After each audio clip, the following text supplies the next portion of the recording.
Chances are, you've seen this type of funny writing before, right? Maybe you saw it in a movie.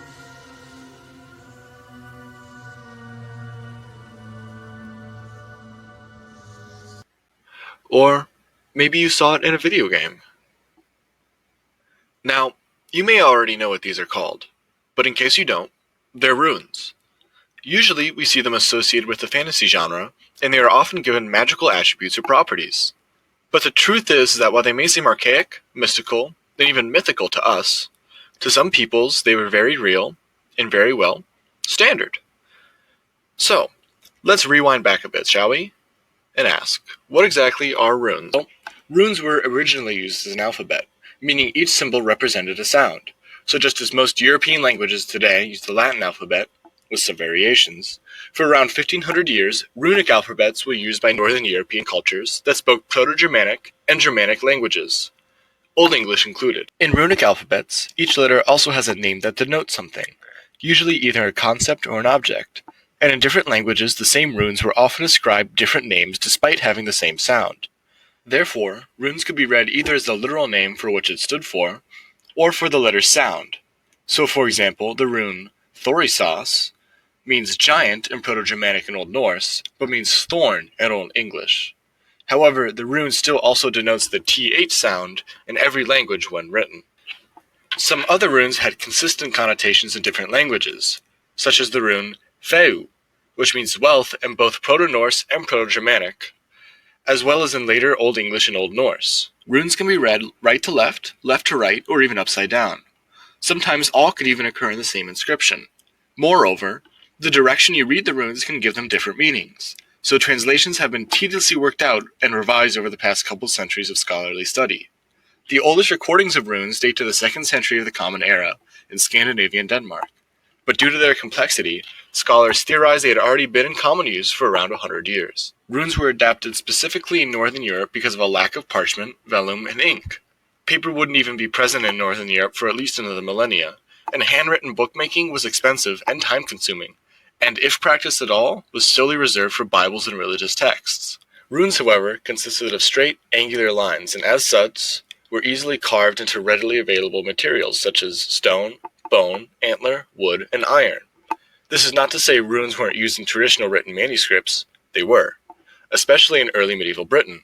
However, this literary function was not as common. Besides this literary role, runes traditionally had 3 main purposes. The first purpose is record-keeping. Runes were often inscribed on monuments to mark an event or tell a story. Usually the stories are mythological in nature, such as the stone to the right here that tells a tale from the ancient saga of Beowulf, but sometimes they are records of real events and real people. Later on, as Christianity took hold of Northern Europe in the early medieval ages, runes also came to depict biblical scenes and were used on religious monuments such as the 2 seen here. The second purpose was decorative. Runes were carved into all kinds of things for decorative purposes, from blades to boats. Most often these runes either gave the name of the object or of its owner. The third purpose is mystical. Runestones in the past were often used for divination purposes, but practices varied from culture to culture. While most of the times runes were used for either decorative or recording purposes, some combinations of runes were thought to have magical power or to act as spells. Here's a quick example of runestones being used in fortune-telling. He calls for the bones. She's an oracle.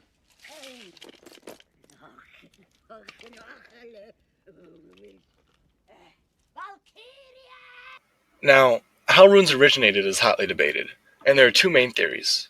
The first one contends that the first runic alphabet, called Elder Futhark, called so because of its first 6 letters that spell out Futhark, is derived from the ancient Etruscan alphabet from northern Italy, which also influenced the creation of our Latin alphabet. The other theory is that the Futhark alphabet was inspired by and partially adapted from Old Roman cursive, which was a cursive variation of the Latin alphabet used by people to write letters and issue commands. Either way, Elder Futhark was in common use in Northern Europe from at least the 3rd century CE onward, until it diverged into 2 separate branches. First was Younger Futhark, which became the norm in Scandinavia around 700 CE, and was in common use for the Old Norse language until the 1200s. The other main branch was Anglo-Frisian or Anglo-Saxon Futhark, which developed from the Germanic tribes of West Germany, Frisia, modern-day Netherlands, and the newly conquered England, now under control of the Germanic Saxon kings. For the rest of this video, it's the Anglo-Saxon Futhark that I'll be focusing on.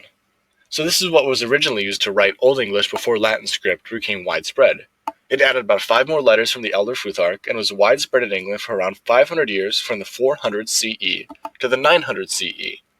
Eventually, the Latin alphabet was adapted to Old English, and by the 10th century, runes had fallen out of fashion. By the Norman conquest of England in 1066, the use of runes had dropped dramatically in most of the British Isles. So, the question to be asked here is, why is this ancient alphabet adapted so much to our modern fantasy media? Well, truth be told, most of the credit goes to J.R.R. Tolkien, who was incredibly influential in putting the modern fantasy genre on the map with his books The Hobbit and The Lord of the Rings. Doubtless most people today know the books, or the movies, or the video games. But what many may not know is that Tolkien was actually a scholar of Germanic languages and of Northern European history. He knew how to read and write Old English and Old Norse, among a lot of other languages, and as such he knew a lot about runes and how to read them. Tolkien ended up incorporating runes into his world of Middle-earth, and in The Hobbit he uses Anglo-Saxon Futhark directly. He uses them to represent the runic writings of the dwarves. They also give directions on the map of Middle-earth, and play a crucial plot point in the story. Runes are even the border for Tolkien's original cover art for the book. Tolkien even goes so far as to put a preface before the story about the runes he used in the book, and how to decipher them. Later on, Tolkien would invent his own runic alphabet called Cirth for the dwarves of Middle-earth, and would use Futhark and Scandinavian Futhark as direct inspiration, taking most of their characters and reappropriating them to make new sounds. Also of note is that in the book the runes are given mystical attributes, such as the ones used by Gandalf to mark Bilbo's door, or the moon runes which reveal their secret message only on a certain moon. This would set the precedent for how runes are used today in modern fantasy texts.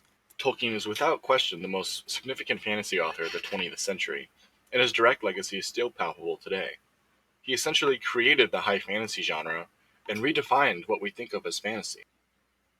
He's solely responsible for establishing many fantasy staples we see today, such as dragons and orcs, elves and dwarves, and also, of course, runes.